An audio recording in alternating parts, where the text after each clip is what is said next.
பாரதிய ஜனதா கட்சியின் மூத்த தலைவர்களில் ஒருவரான ஜே.பி. நட்டாவுக்கு பதிலாக புதிய தலைவர் நியமிக்கப்பட இருக்கிறார். பாரதிய ஜனதா கட்சியின் தேசிய தலைவராக இருப்பவர் ஜே.பி. நட்டா. இவரது பதவிக்காலம் கடந்த 2023ஆம் ஆண்டு ஜனவரி மாதமே முடிவடைந்துவிட்டது.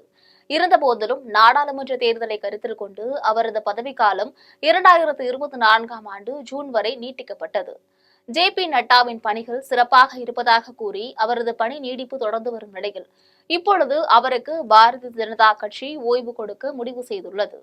அதன்படி புதிதாக தேசிய தலைவர் பதவியில் யாரை நியமிக்கலாம் என தீவிர ஆலோசனைகள் நடைபெற்று வந்த நிலையில் தற்போது அந்த பதவிக்கு பெண் ஒருவரை நியமிக்கலாம் என சிபாரிசு செய்யப்பட்டுள்ளது. அந்த வகையில் தமிழ்நாட்டை சேர்ந்த ஒன்றிய நிதியமைச்சர் நிர்மலா சீதாராமன், ஆந்திர மாநில முன்னாள் பாஜக தலைவர் பரதேஸ்வரி மற்றும் தமிழ்நாட்டை சேர்ந்த பாரதிய ஜனதா கட்சி மகளிர் அணி தேசிய தலைவரான வானதி சீனிவாசன் ஆகிய 3 பெயர்கள் பட்டியலில் இடம்பெற்றுள்ளனர். இவர்கள் மூவருமே தென்னிந்தியாவை சேர்ந்தவர்கள் என்பது குறிப்பிடத்தக்கது. இதில் அநேகமாக நிர்மலா சீதாராமனுக்கு அந்த பதவி கிடைக்கலாம் என்று கூறப்படுகிறது.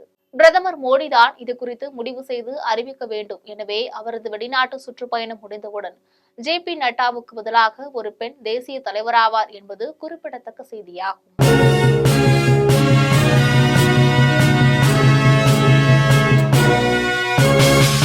உடனுக்குடன் அப்டேட் தெரிந்து கொள்ள ஜெம் டிவி தமிழ் ஆப்பை இன்ஸ்டால் செய்யவும்.